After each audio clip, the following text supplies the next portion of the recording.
আল্লাহ যে আছে এর দলিল কি? কোরআন হাদিস থেকে দলিল মানব না, কারণ এগুলো তারই কথা। এটা আমাদের যে ভাই প্রশ্ন দিয়েছেন, তিনি যদি আমাদের কোনো নাস্তিক ভাই হন বা অন্য ধর্মাবলম্বী ভাই হন বা যেই হন না কেন, তাকে আমি বলতে চাই, আল্লাহ যে আছেন এটা প্রমাণ হলো আপনি নিজে। আপনি আপনার লাইফটা কোত্থেকে পাইছেন? নেট থেকে ডাউনলোড করে নিছেন? কি বলেন? আপনি নিজেকে কোত্থেকে পাইছেন? আপনার আব্বা আম্মা আপনাকে নেট থেকে ডাউনলোড করে নিয়ে আসছে? ভাইরা আমার, আমাদের অস্তিত্বই আল্লাহর অস্তিত্বের সাক্ষী।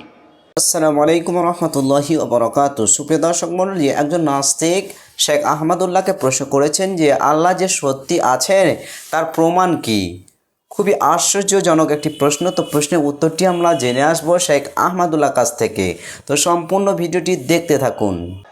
আল্লাহ রাব্বুল আলামিন বলেছেন, ওয়াফি আনফুসিকুম আফালা তুবসিরুন, তোমাদের অস্তিত্বের মধ্যেই আল্লাহর অস্তিত্বের নিদর্শন আছে, তোমরা কি দেখো না? ভাইরা আমার, আল্লাহর এই বিশাল সৃষ্টি জগৎ, এই মহা সৃষ্টি, এত বিশাল সৃষ্টি জগৎ দেখার পরও যদি কেউ স্রষ্টাকে বিশ্বাস করতে কষ্ট হয়, তাহলে তার মতো হতভাগা আর কে হতে পারে?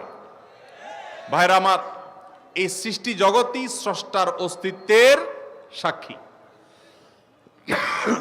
আল্লাহ রাব্বুল আলামিন আল্লাহর এই সৃষ্টি জগৎ দেখে, তার সুনিপুণ সৃষ্টি দেখে আল্লাহর অস্তিত্ব এটা খুঁজে পাওয়ার হেদায়েত, তৌফিক আল্লাহ তাআলা আমাদেরকে দান করুন। ভাইরা আমার, আমরা যদি আমাদের অস্তিত্বের দিকে তাকাই, আল্লাহ সৃষ্টির দিকে তাকাই, সূরা মুলকে শুরুর আয়াতগুলো যদি অনুবাদ সহকারে আপনি পড়েন, কোরআন জুড়ে আল্লাহ রাব্বুল আলামিন যে বলেছেন, আল্লাহ রাব্বুল আলামিনের সৃষ্টি শৈলী নিয়ে, সেগুলো যদি আপনি অধ্যয়ন করেন, পড়েন, তাহলে দিনের আলো মতো পরিষ্কার হবে যে আল্লাহ রাব্বুল আলামিনের অস্তিত্ব এটা ওয়াজিবুল উজুদ, এটার অস্তিত্বহীনতা কখনো কল্পনা করা যায় না।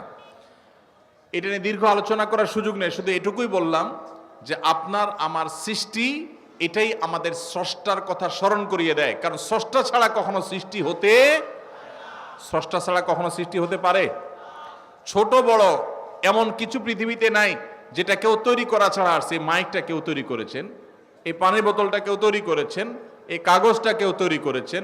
প্রত্যেকটা জিনিসের যেরকম কেউ না কেউ তৈরি করেছে, ক্রিয়েটর আছেন, সেখানে এই মহা সৃষ্টির এত কিছুর আমি আপনি সহ আমাদের এবং এই আল্লাহর এই সৃষ্টি জগতের যে বিশাল আয়োজন, এগুলোর কোনো ক্রিয়েটর নাই।